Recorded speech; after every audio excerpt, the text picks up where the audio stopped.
Welcome in for another edition of the Morning Espresso on the SDH Network, presented by our friends at Oglethorpe University, Atlanta's premier undergraduate learning experience and soccer powerhouse. Lots of news around MLS, lots of news around the world, lots of business news around the world of soccer. We'll get into all of it here on the Espresso, but we will start with Atlanta United making a trade last night, receiving up to 250,000 in general allocation money, 100,000 guaranteed from St. Louis City in exchange for Xande Silva prior to the close of the MLS primary transfer window last night. Atlanta gets that guaranteed 100,000 up to 150,000 based on incentives. As part of the deal, Atlanta retains, and this is very MLS, a special discovery tag on Silva. St. Louis will retain Xande Silva's full 2025 salary budget charge. So that's the last part that's really important here. It clears a good bit of cap space for Atlanta United in the summer window if they are to make any moves. Now, the primary window closed last night. Flurry of activity. There should be other deals that get announced today as well.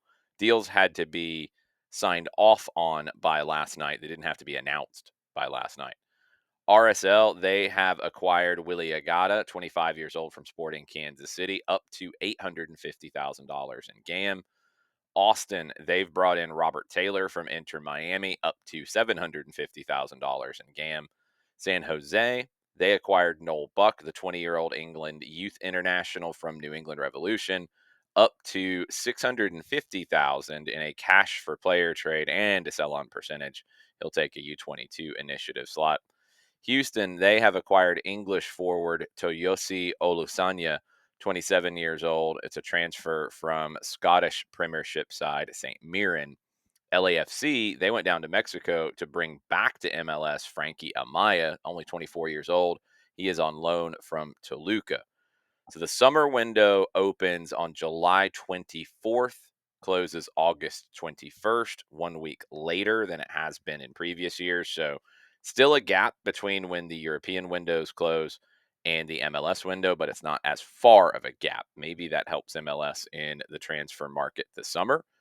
We're going to find out. Atlanta United cleared some space. We'll see what they do in that window. On the field tonight, CONCACAF Champions Cup semifinals, Vancouver hosting Miami. It's one of the biggest matches in the history of soccer in British Columbia and Vancouver. Not quite Canada, but it's close.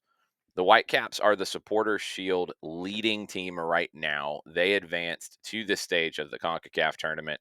Big performances on the road to eliminate Monterrey and Pumas. They're facing Miami, who's unbeaten so far this season. Star attraction, Lionel Messi. Obviously, he skipped Miami's trip to Vancouver last season. So his arrival yesterday with Inter Miami sent ticket prices on the secondary market soaring. 55,000 seats at BC Place, expected to sell out the entire building. This game is being compared to when the Whitecaps hosted the New York Cosmos back in 1977. 30,000 fans packed the old Empire Stadium to watch Pele in his last season. If you're looking for a little bit of good omens for the Whitecaps, they won that game 5-3. On the other side of the CONCACAF Champions Cup bracket, Tigres and Cruz Azul. First leg was last night. A late header from our old friend Juanjo Purata gave Tigres a 1-1 draw in it. Now they got to go to Mexico City and try to win the series next week.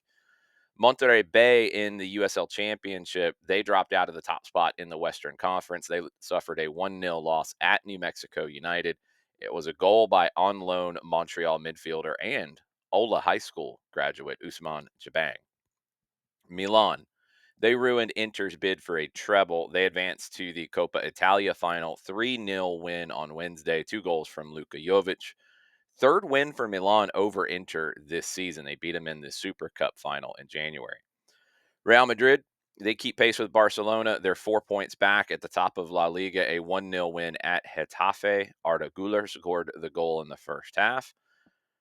Barcelona beat Mallorca on Tuesday 1-0.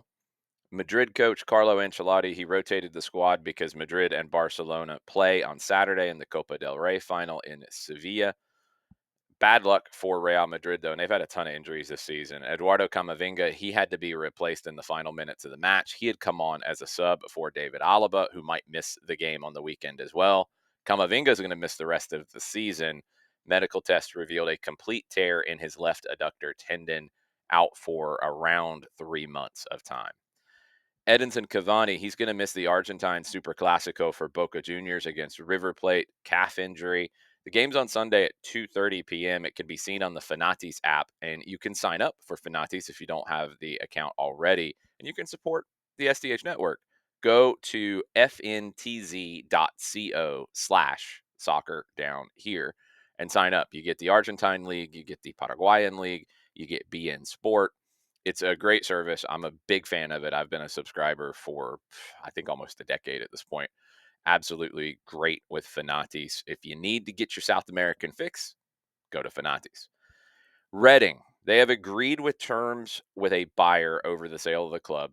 The English Football League has extended their extension of a deadline to complete a sale. Now it's May 5th.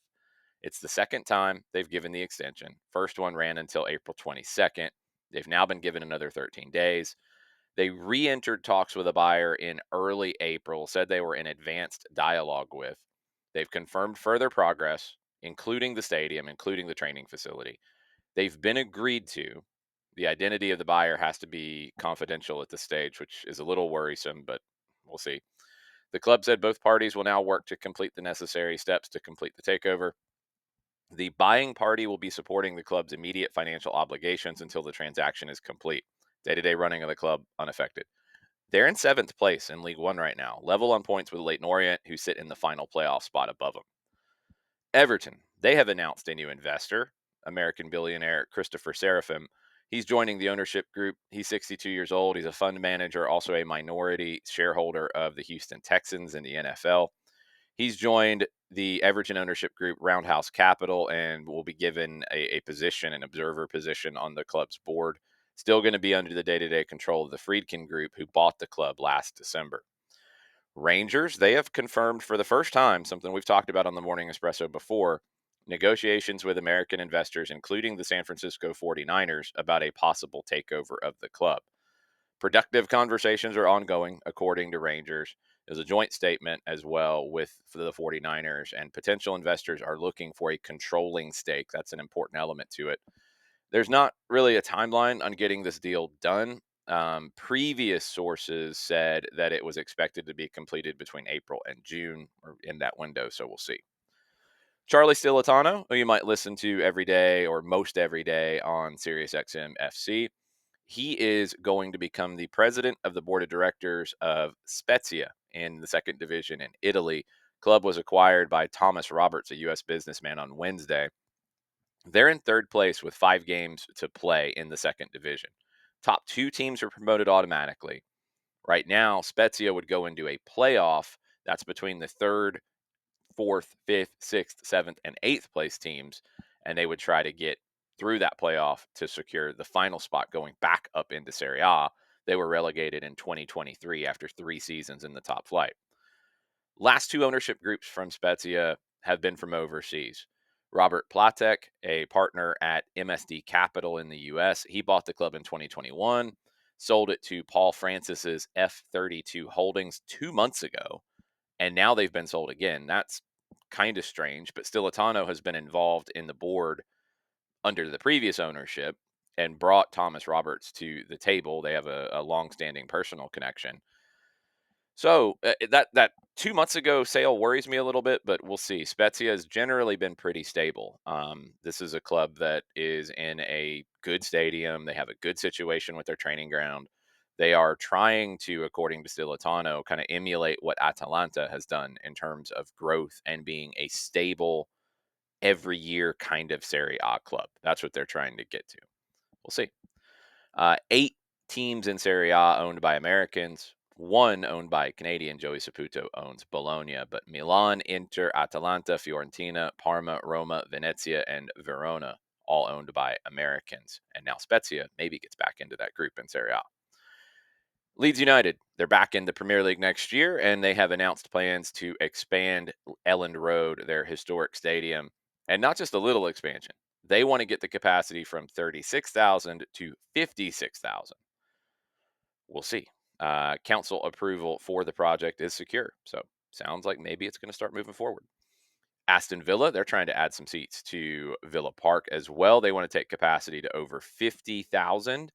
That'd be up about 7,000 seats. You got an announcement in USL as well. The USL Super League will be sponsored by Gainbridge, the exclusive financial services partner of the Division One Women's Professional League. And they will become the first ever entitlement partner of a professional soccer league in the U.S. So they will be a title sponsor of the league. Brianna Scurry just joined the organization Gamebridge as a brand ambassador, joining the likes of Caitlin Clark, Billie Jean King, Annika Sorenstam. Big time, big move for USL Super League. All right, we're going to end with this one because you got some drama, you got some soap opera-ish stuff, you got Real Madrid. It's entertainment. Vinicius Jr. Great article by Mario Cortegana in the Athletic. Vinicius Jr. has been talked about with a renewal of his contract at Real Madrid for a while. There's also been murmurings and public statements made about Saudi Arabia wanting to bring him in. Now you're getting more things happening at this stage. So, to recap, it started last summer. A public investment fund delegation, the PIF, they met or they presented a big time proposal to Vinicius Jr. Huge. Madrid said, we don't even want to talk about this. They pointed to his release clause, which is right now €1 billion, 1.14 billion US dollars. That is in place from when he extended his contract in 2022. His current contract ends in 2027. Now, yesterday, a bunch of media outlets in Spain reported that Vinicius was very close to renewing his Madrid contract until 2030. Now, Madrid, when contacted by Cortegana and the Athletic, said this is common knowledge. They've been negotiating for some time. The player's entourage strongly denied that a new contract was close. Madrid have not wanted to accept the proposal that Vinicius Jr. and his people put forward to the club a few months ago. Club have not offered a revised one. So the player's saying, we ain't close. The club is saying, yeah, sure, we're close. And reports came out that they're close. You get this kind of stuff in Spain sometimes where one side leaks to the media and the media runs with it. And then the other side's like, whoa, what? This has happened before. A source at the training ground for Madrid, speaking anonymously, told Cortegana and The Athletic that he spoke to Vinicius earlier this season. And the forward game gave the impression that the offer from Saudi Arabia, and it would be from Al Hilal, was very appealing. The consensus from a lot of people around Madrid is that the offer is, quote, unrejectable, unquote, because it's that kind of crazy money. We'll see. You have had negotiations happen a few times over this. Vinicius's father, who owns a percentage of his player rights, he's been involved. Two of Vinicius, his junior's agents have been involved. They've met with Madrid. Madrid offered an annual salary somewhere between 15 million and 20 million euro.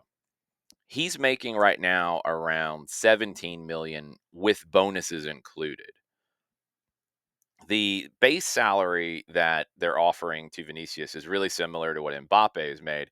Mbappe gets a signing bonus from his time when he came over and in his contract after signing as a free agent from PSG. Vinicius rejected that proposal for the 15 to 20. Madrid said, what do you want? Vinicius basically wanted one of the highest ever contracts in the history of Real Madrid, similar to what Cristiano Ronaldo was given. That's a package of around 30 million a year, including the bonuses, including a renewal bonus, including his base salary. So Madrid have been, according to Vinicius's people, unwilling to offer a counter proposal to that, and you're at a stalemate. Reports are saying that a deal is imminent. Vinicius's people are telling the media, no, it's not. Saudi Arabia is just waiting, and reportedly they were going to really push hard this summer for him. I don't know how all this is going to go. A $1 billion release clause is pretty substantial. The amount of money they're offering Vinicius Jr. to basically be the face of the whole project of soccer in Saudi Arabia is substantial. Is he going to say no? Madrid's situation at the moment is a little odd. Vinicius's situation in Spain has been a little unstable at times. So let's see where all of this goes. Here's the other interesting element. Reports are out there, and multiple sources at Real Madrid told The Athletic, let's say it happens, and a lot of money is given to Real Madrid for Vinicius Jr. He goes to Saudi Arabia. Florentino Perez would then want to take a lot of that money and go get Erling Haaland. Now, he signed a deal in Manchester City that runs until 2034. Madrid had been interested in getting him before they didn't get him. They would have all the money to spend and go get Erling Haaland, according to reports, according to sources, if they sell Vinicius Jr. for over $1 billion. We'll see. Could be an interesting summer on the transfer market. Both of those teams are going to be in the U.S. at the Club World Cup. Manchester City is going to play here in Atlanta. Maybe Real Madrid does in the knockout stage. We'll have to wait and see. Going to be fascinating. Lots of silly season stuff is going to be on full display this summer with a Club World Cup, with moves before that tournament, with moves after that tournament, with a lot of jockeying for positioning around the world, with the World Cup coming just a year later. Just go ahead and buckle up, is all I'm going to say. Atlanta United 2 with a shootout win last night. You can listen to the twos review, all your highlights, everything from the match. You'll hear from manager Steve Cook as well. Jaden Hibbert with a big save in the shootout to earn the bonus point. That's on the network. You're going to hear from new Clayton State women's soccer head coach Ricky Clark. You're going to hear that on the network later today as well. SDH AM this morning, too. If you miss it live, you can always watch it on demand on YouTube. You can listen to the podcast edition. Tons of content. Training Ground Dispatch will be later today as well from Atlanta United's training facility. You'll hear from Ronnie Dyla. We're always around the corner from everywhere. It's what we do on the SDH Network. And I'll be back tomorrow morning with another heaping cup of Morning Espresso presented by Oglethorpe University.